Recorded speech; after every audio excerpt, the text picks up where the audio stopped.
Hello everyone and welcome back to the channel. Today I just wanted to give a little spotlight to the soap making I've been doing using some of the herbs growing in my garden and some of the hops growing around my property. So right in front of me is the oil base I use for my soaps.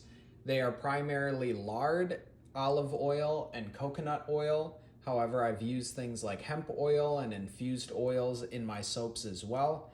Usually I'll use around 700 grams of lard, around 400 grams of olive oil, 350 to 400, and then 150 to 100 grams of coconut oil. The coconut oil is mostly for the lathering and the bubbling of the soap. The olive oil is really nice on the skin, and the lard keeps the bars really hard and makes them last long. In this particular batch of soap, I'm mixing my lye with a batch of frozen fruit juice. Now I froze the fruit juice beforehand because I didn't know how the lye was going to act with some of the other possibly volatile compounds in the fruit juice. So I wanted to freeze it just so when it did heat up, it didn't heat up much more than it usually does. Usually you use distilled water and the lye water will heat up to well over 200 degrees, and this time around with the frozen fruit juice, I did notice it heat up quite substantially. So if you're using anything besides distilled water, be very careful, do it in a ventilated space, make sure you're wearing proper PPE. But I will give you guys a glimpse into the soap and what it looks like when we get it into the molds. But I just wanted to do a little rambling now about soap making and some of the projects I've been starting recently in the garden.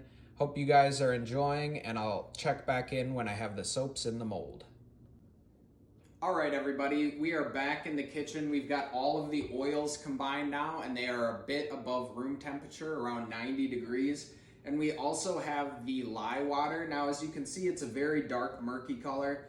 That's because we used the fruit concentrate, and we got kind of this off color. If you're just using distilled water, it should be just a clear looking water solution. However, keep in mind this is a very caustic solution, so proper PPE is required. I'm going to throw on some goggles and I'm going to throw on some gloves. You can either use latex gloves or vinyl gloves, anything just to keep some splatters from getting on your hands. If you do get splatters on your hands, just walk over to the sink and rinse it off. It shouldn't be too much of an issue as long as you don't let it sit on your hands for too long. I'm going to take my solution. As I put it in the oil, you're going to see it's going to instantly start to saponify in the bottom of the bowl and kind of start condensing, creating a small soap layer. Now with this batch, since it's a lot darker, it is a bit trickier to see. But once we get that immersion blender going, you're going to see the mix really start to come to life.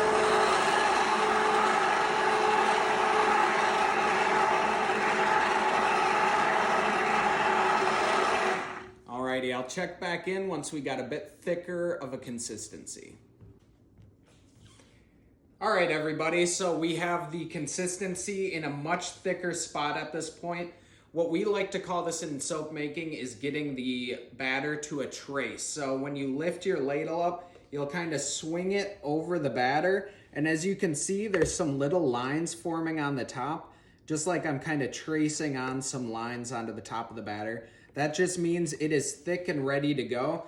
Now with this darker batter, it is harder to see the trace, so kind of be careful as it's starting to get thicker. Maybe do smaller increments of blending, but we got it to a good spot. With just a normal lye water, the mixture is a lot lighter, so it is easier to see the trace.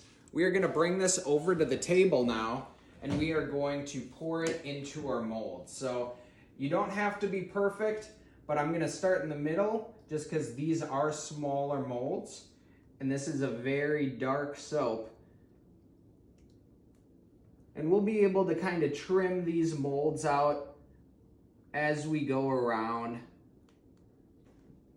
And we'll just fill this whole baking sheet up with an even consistency, and then we'll be able to kind of trim the soap right out from the mold. So these silicone molds are really handy for soap making. The soap doesn't stick to them at all, and you can kind of just go around, fill each one up.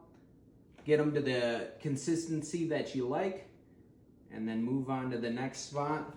Looks like that baking container is good. So we'll move on to the flower shaped ones. Those will be pretty cool with this dark colored soap.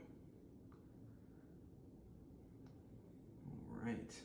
It's starting to get a little thicker, so just be careful. Try not to make too much of a mess. But it's soap making, so it's not going to be super clean, funny enough. Alrighty. And then we'll get these final couple poured in. And then the last one. Perfect. All right. Well, I hope you learned something. I hope you enjoyed my soap making process. I'll keep you tuned in because these will take about 4 to 6 weeks to cure. And I will keep you guys updated as to the curing process of the soap and how they end up turning out. Thanks for watching and stay tuned for more updates on the channel.